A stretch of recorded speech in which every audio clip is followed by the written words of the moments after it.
morning all of student. Today we discuss about the examples of work, energy, power. The first example is find the angle between the force vector F is equal to 3 I cap plus 4 j cap minus 5 k cap unit. This is vector F. And displacement vector D is equal to, this is 5 I cap plus 4 j cap plus 3 k cap unit. This is displacement. Now find the angle between the force and the displacement vector F और vector D के बीच का angle पूछा है. तो सबसे पहले mode of vector F निकालते हैं. तो mod of vector F is equal to root 3 square plus 4 square plus minus 5 square. 3 square 4 square अपने पास हो जाएगा 25 और 25 अपने पास हो जाएगा ये 5 रूट 2 55 रूट 2 यूनिट. नेक्स्ट अपन मोड ऑफ डी निकालेंगे. Then mode of D is equal to, this is 5 square plus 4 square plus 3 square. Now again it is 5 root 2 unit, this displacement. Now determine vector f dot vector d. Vector f dot vector d, 3 I cap plus 4 j cap minus 5 k cap dot 5 I cap plus 4 j cap plus 3 k cap. I cap dot i cap, j cap dot j cap और k cap dot k cap multiply करो. 3 into 5 15, 4 into 4 16 and minus 15. So vector F dot vector D is equal to 16 unit. Okay dear. Now vector F dot vector D is equal to F D cos theta. So cos theta is equal to vector f dot vector d upon fd. Vector f dot vector d, this is 16, f 5 root 2 or this is 5 root 2. Clear? Now we can write it 16 upon 25 into 2. 2 से अगर इसको divide करोगे ये आ जाएगा 8 upon 25. We don't know value of 8 upon 25 in the cos, so we can write it theta is equal to cos inverse 8 upon 25. आप यहीं पे इसको ड्रॉप कर सकते हो. This is the angle between the vector f and vector d. Now find the projection of vector f on vector d. Vector f का vector d पर projection पूछा है. वेक्टर एफ का वेक्टर डी पर projection पूछा है. मान के चलो एंगल थीटा मान के चलते. तो वेक्टर एफ का वेक्टर डी पर प्रोजेक्शन पूछा है तो इट मींस ये F cos theta find out करवा रहा है. क्या फाइंड आउट करवा रहा है? F cos theta. Projection of vector F, projection of vector F on vector D, this is F cos theta. Now value of F, the value of f 5 root 2 and then the value of cos theta की value आपके पास 8 upon 25. then 5 से divide करोगे तो ये हो जाएगा 8 root 2 upon 5. Root 2 की value अपन लिख सकते हैं 1.414. मल्टीप्लाई कर दो बोलिए इसको. तो इसको सॉल्व करने पर ये वैल्यू अपने पास आएगा 2.2624 unit. Clear? This is the projection of vector F on vector D. Clear है बच्चों? नेक्स्ट क्वेश्चन देखो, example number 2. It is well known that A raindrop falls under the influence of the downward gravitational force. Gravitational force के कारण से कोई भी raindrop नीचे की तरफ आ रही है. क्लियर है? नेक्स्ट आगे क्या कह रहा है ये? Opposing resistive force. Resistive force लग रहा है, इसका मतलब यदि बॉल नीचे की तरफ आ रही है या रेन ड्रॉप नीचे आ रही है तो रेजिस्टिव फोर्स अपोजिट डायरेक्शन में लगेगा. The latter is known to be proportional to the speed of the drop. ठीक है. What is otherwise undetermined. Consider a drop of mass 1 gram falling from the height of 1 kilometer, it hits the ground with a speed of 50 metre पर second. यदि कोई भी ball आपके पास जितनी height पर है तो यहाँ पर इनिशियल वेलोसिटी तो जीरो है, यस और नो बच्चों। तो यहाँ पर पूरी एनर्जी आपके पास किसके फॉर्मेट में स्टोर होगी, तो आपका आंसर होगा यहाँ पर पूरी एनर्जी आपके पास किसकी फॉर्मेट में स्टोर होगी, पोटेंशियल एनर्जी की फॉर्म में, क्योंकि यहाँ पर आपके पास इनिशियल जो वेलोसिटी है वो पार्टिकल की कितनी रहेगी बच्चों, जीरो रहेगी। क्लियर है बच्चों, कोई प्रॉब्लम? तो देखते हैं अपन यहाँ पर, यदि इस वेलोसिटी को अपन निकालेंगे तो वेलोसिटी कैसे निकालेंगे, देखो गिवन है अपने पास कितनी हाइट पे अपन ने h is equal to 1 kilometre, h is equal to 1 kilometre height से, इसका मतलब ये 10⁻³ मीटर से मैंने इसको बॉल को ड्रॉप किया है। मास दे रखा है 1 ग्राम, इट मीन्स 10⁻³ किलोग्राम, ये मास हो गया। क्लियर है? ठीक है, तो अपन क्या बोलेंगे, टोटल एनर्जी एट हाइट, जितनी भी हाइट से अपन ने इसको करा है तो टोटल एनर्जी 1 कह देता हूं इसको, ये होगी kinetic energy plus potential energy. आपके पास initial velocity u is equal to 0 होगा, सो काइनेटिक एनर्जी 0 हो गया, potential energy mgh, m 10⁻³ g 10, h की वैल्यू आपके पास 10⁻³, सो आंसर 10 जूल। कितना होगा, 10 जूल। ओके, अब ये अर्थ से ये टक्कर करती है, किससे टक्कर करती है, अगर ये अर्थ से टक्कर करेगी तो इस कंडीशन के अंदर यदि अपन बात करते हैं तो अर्थ से टक्कर करने की कंडीशन के अंदर हमारे पास केवल काइनेटिक एनर्जी होगी। When it collide with earth, यदि अर्थ के साथ कोलाइड करती है तो इस कंडीशन के अंदर हमारे पास टोटल एनर्जी, अगेन 2 से डिनोट कर देता हूँ, kinetic energy plus potential energy. अब अर्थ से टक्कर कर रही है तो हाइट 0 होगी, तो mgh की वैल्यू 0, यहाँ पर हाफ mv²। तो बताओ बच्चों, हाफ m 10⁻³ वेलोसिटी हमारे पास गिवन है 50 मीटर पर सेकेंड, 50 मीटर पर सेकेंड 50 का square, so we can write it 10⁻³ 5 का स्क्वायर करोगे 25, ये हो जाएगा 10⁻², 2 से डिवाइड करोगे 12.5 हो गया, 12.5 हो गया, तो ये बचा अपने पास 1.25 जूल बच्चों। क्लियर है? ये टोटल एनर्जी हमारे पास होगी कब, जब ये टक्कर करेगी। लेकिन एनर्जी के कंजर्वेशन लॉ को अगर अपन बात करें तो जितनी एनर्जी हाइट पर है उतनी एनर्जी यहाँ पर होनी चाहिए, यस और नो। मैंने ये कहा था हर पॉइंट पर आपके पास एनर्जी, टोटल एनर्जी सेम रहती है।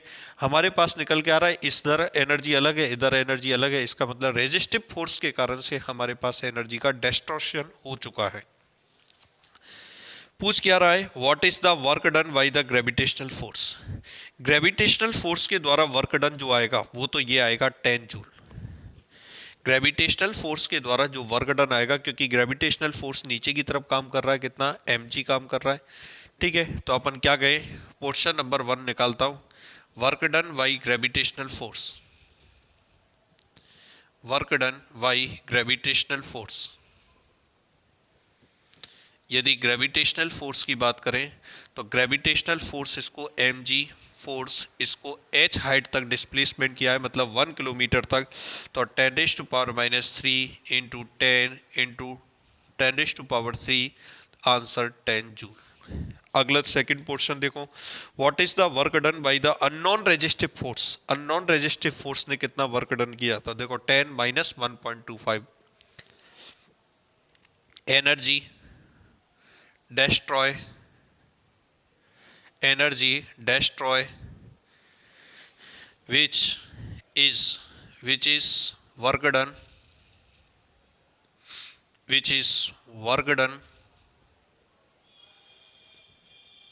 energy which is work done by resistive force,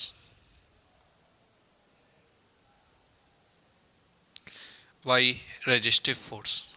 So we can write it total energy 1 minus total energy 2, this is 10 minus 1.25, अपन सॉल्व करेंगे तो ये हो जाएगा 8.75 जूल। ये हमारे पास energy E is equal to 8.75 joule. Clear है बच्चों, कोई प्रॉब्लम? अगला थर्ड एग्जांपल अपन देखते हैं।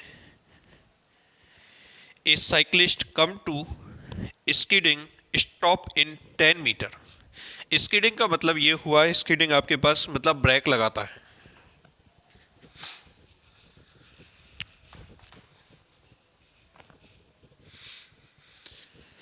तो देखो एग्जांपल नंबर 3 में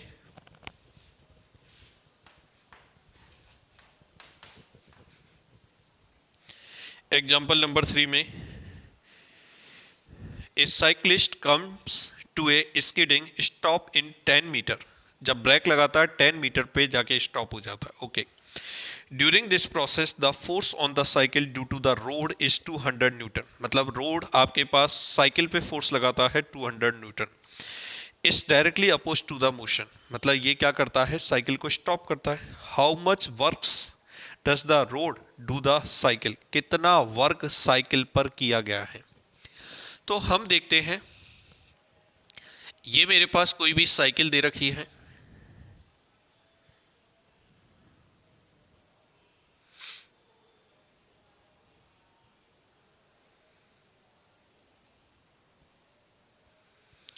ये हमारे पास कोई भी साइकिल गिवन है।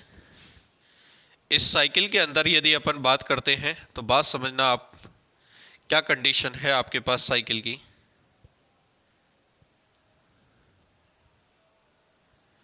ये मेरे पास कोई भी साइकिल गिवन है, हमारे पास रोड साइकिल पर फोर्स लगा रहा है। देखो साइकिल तो चल रही है इधर की तरफ 10 मीटर, और फोर्स लगेगा इस डायरेक्शन के अंदर, F is equal to 200 Newton.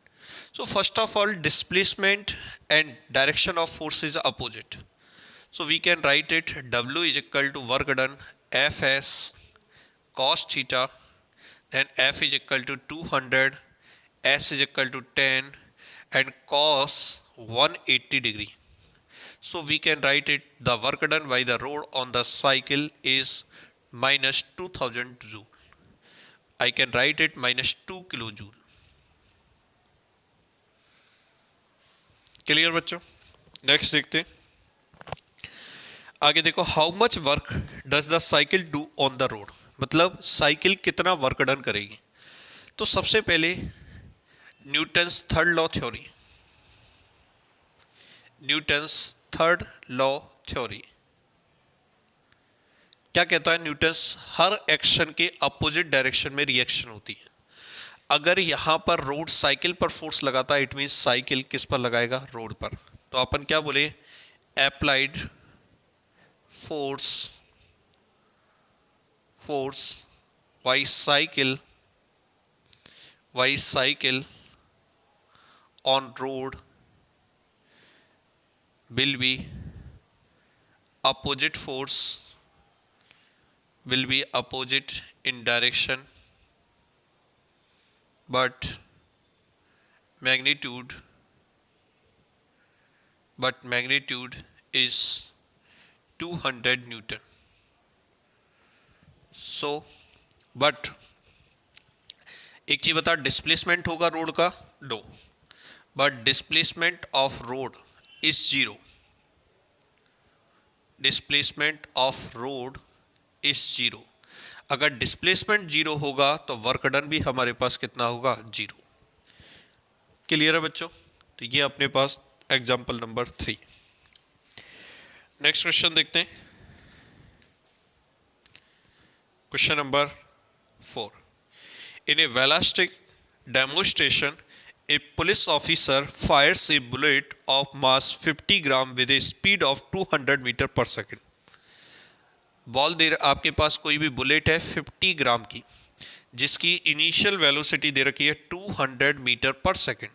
Okay, अब हमसे क्या कह रहा है, on soft plywood of thickness 2 centimetre the bullet emerges with only 10% of its initial kinetic energy, then what is the emergent speed of the bullet? Okay, initial kinetic energy Ki is equal to half mu square, half m 50 gram change करोगे kilogram में 10⁻³ and now 200 square. Okay, यहां पर देखोगे आप 2 का square करोगे 4 बाहर निकल जाएगा, 4 इंटू 10⁻⁴ होगा। तो देखो अपने पास 4 हुआ, 4 इंटू 50 करोगे, 4 इंटू 50 करोगे तो ये अपने पास हो गया बोलो 200, और 2 से डिवाइड कर दोगे तो ये हो जाएगा 100। ओके, ये हो जाएगा 100। तो 4, 5, 6 और ये अपने पास -3, तो 10⁻³ जूल हमारे पास काइनेटिक एनर्जी रहेगी। जिस सीड से ये बाहर निकलता है वहां final kinetic energy initial kinetic energy की बताओ कितनी रह जाती है? 10% रह जाती है। 10% रह जाती है, इसका मतलब it is the 10% of the initial kinetic energy. तो इनिशियल काइनेटिक एनर्जी 10⁻³ इंटू 10%, 10/100, तो ये अपने पास हो जाएगा 100 जूल, ये फाइनल काइनेटिक एनर्जी। और यहाँ वेलोसिटी निकालोगे तो half mv² is equal to 100, then v is equal to, ये हो गया 100 इंटू 2, 200/m। m मास बोलो 50 ग्राम, 50 ग्राम का मतलब 50 इंटू 10⁻³ क्लियर है बच्चों? आप देखो इसको डिवाइड करोगे, v इज इक्वल टू 1 0 से 1 0 कैंसिल आउट हो गया, 10⁻³ को ऊपर ले जाओ, ये हो जाएगा 2/5 इंटू 10⁻⁴। तो 10⁻⁴ में तो हमारे पास बाहर निकल गया 10⁻², ठीक है ना।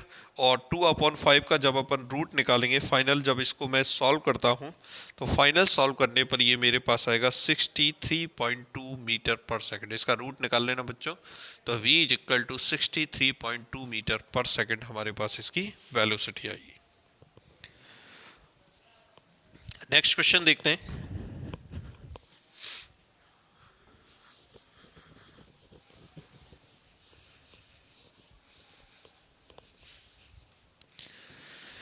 नेक्स्ट क्वेश्चन में हमसे कह रहा है ए women pushes a trunk on a railway platform which has a rough surface. She applies a force of 100 Newton over a distance of 10 metre. मतलब 10 मीटर तक तो इस पर जो फोर्स अप्लाई किया गया है, जैसे यहाँ पर ऑब्जेक्ट है और 10 मीटर तक जो फोर्स अप्लाई किया गया है वो फोर्स कितना है? 100 न्यूटन। फिक्स फोर्स लगाया गया 100 न्यूटन। ओके, नेक्स्ट क्या कह रहा है ये? Distance of a 10 metre. आगे क्या कह रहा है? सी गेट्स प्रोग्रेसली टायर्ड, मतलब धक्का देते देते वो सी टायर्ड, थक जाती है। आगे क्या कह रहा है ये? उसका फोर्स रेड्यूसली क्या होता है? लीनियरली, डिस्टेंस के साथ लीनियरली रेड्यूस होता है और 50 न्यूटन तक पहुंच जाता है। Total distance through which the trunk has been moved is 20 metre. 10 metre तक तो 100 तक चलता है, उसके बाद रिमेनिंग जो 10 मीटर है वो धीरे धीरे कम होते होते 50 तक अपन पहुंच जाते हैं। Plot the force apply the women, कितना फोर्स उस पर अप्लाई किया गया है। आप क्या करोगे? द फ्रिक्शन फोर्स दिया गया है 50 newton, calculate the work done by the two forces over 20 metre. एक तो ग्राफ प्लॉट करना है, तो ग्राफ में तो देखो सिंपल सी बात है, यहां डिस्प्लेसमेंट ले लो या फोर्स ले लेता हूं। अब फोर्स 0 से लेके 10 मीटर तक तो बिल्कुल कॉन्टिन्यूस फोर्स है, यहां से लेके यहां तक। ये कितने न्यूटन का है? 100 न्यूटन का फोर्स 10 मीटर तक अप्लाई किया गया है। उसके बाद 10 मीटर से हम आगे अगले 10 मीटर चलेंगे, मतलब 20 तक पहुंचेंगे, तो ये फोर्स लीनियरली डिक्रीज होता है, और लीनियरली डिक्रीज होता है तो इस तरीके का हमारे पास शेप बनेगी। ये तो हो गया अप्लाइड फोर्स। फ्रिक्शन फोर्स हमेशा अपोजिट डायरेक्शन में होता है, तो फ्रिक्शन फोर्स को मैं नेगेटिव ले लेता हूँ, -50 न्यूटन, और इस फ्रिक्शन फोर्स हमेशा कांस्टेंट रहेगा। इसको मैं इस तरीके से डिनोट कर देता हूँ, ये फ्रिक्शन फोर्स की लाइन हो जाएगी, ये फ्रिक्शन फोर्स की लाइन हो जाएगी। मतलब 0 से लेके 20 मीटर तक फ्रिक्शन तो आपके पास फिक्स रहेगा, कितना? -50 न्यूटन। हमें दोनों के कारण वर्क डन निकालना है। एक चीज ध्यान रखना बच्चों, फोर्स और डिस्प्लेसमेंट के बीच में जो भी हमारे पास कर्व बनता है, इस कर्व और डिस्प्लेसमेंट एक्सिस के बीच में ये जो आपके पास कवर्ड एरिया होता है, ये कवर्ड एरिया हमारे पास क्या प्रोवाइड करता है, वर्क प्रोवाइड करता है। निकाल दो इसका वर्क, बताओ। अगर मैं इसका वर्क निकालता हूं तो इस शेप को मुझे दो पार्ट में तोड़ना पड़ेगा। एक तो ये हमारे पास बन जाएगा क्या, रेक्टेंगल, और ये अपने पास बन जाएगा ट्रेपेजॉइड। क्या बन जाएगा, ट्रेपेजॉइड। तो नाम अगर अपन डालते हैं ओ, ए, बी, सी, डी और इसको ई, ठीक है। तो work done by the applied force, work done by applied force, जो फोर्स हमने अप्लाई कर रखा है उससे यदि वर्क डन पूछे तो कितना वर्क डन हमारे पास होगा, W इज इक्वल टू, सबसे पहले रेक्टेंगल, ठीक है, रेक्टेंगल कौन सा हो गया, ABEO, area of rectangle ABEO plus area of trapezoid, trapezoid, ये ट्रेपेजॉइड हो गया VCDE, VCDE। Work done W is equal to, इसको निकालेंगे, ये हो गया 100 और into 10, 100 into 10 plus area of the trapezoid, area of trapezoid निकालोगे तो हाफ इंटू इसकी हाइट, देखो कौन सी हाइट लोगे, पहले तो पैरेलल कौन सी होगी, ये वाला और ये वाला, तो ये तो हो गया 100, ये तो हो गया 100 और ये हो गया 50, ठीक है। और हाइट ये वाली काम में लोगे 10, तो ये हो जाएगा 100 प्लस 50 इंटू 10, ठीक है ना। ये हो गया 1000 प्लस 100 प्लस 50, 150, 2 से डिवाइड किया 75 इंटू 10, ये हो गया 750। सो 1750 जूल ये हमारे पास वर्क डन होगा। क्लियर बच्चों। नेक्स्ट हम लोगों से इससे पूछा है work done by the friction, work done by frictional, तो फ्रिक्शनल फोर्स के द्वारा वर्क डन पूछा है, फ्रिक्शनल फोर्स।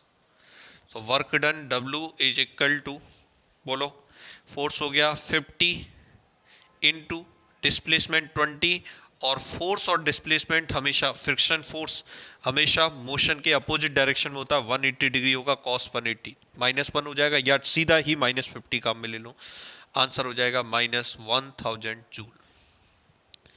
ये वर्क डन होगा हमारे पास फ्रिक्शनल फोर्स के थ्रू। कोई दिक्कत हो तो बोलो बच्चों, यहाँ तक क्लियर है। तो ये आज हम लोगों ने 5 एग्जाम्पल्स डिस्कस किए, नेक्स्ट क्लास में रिमेनिंग क्वेश्चंस को डिस्कस करेंगे। Thank you.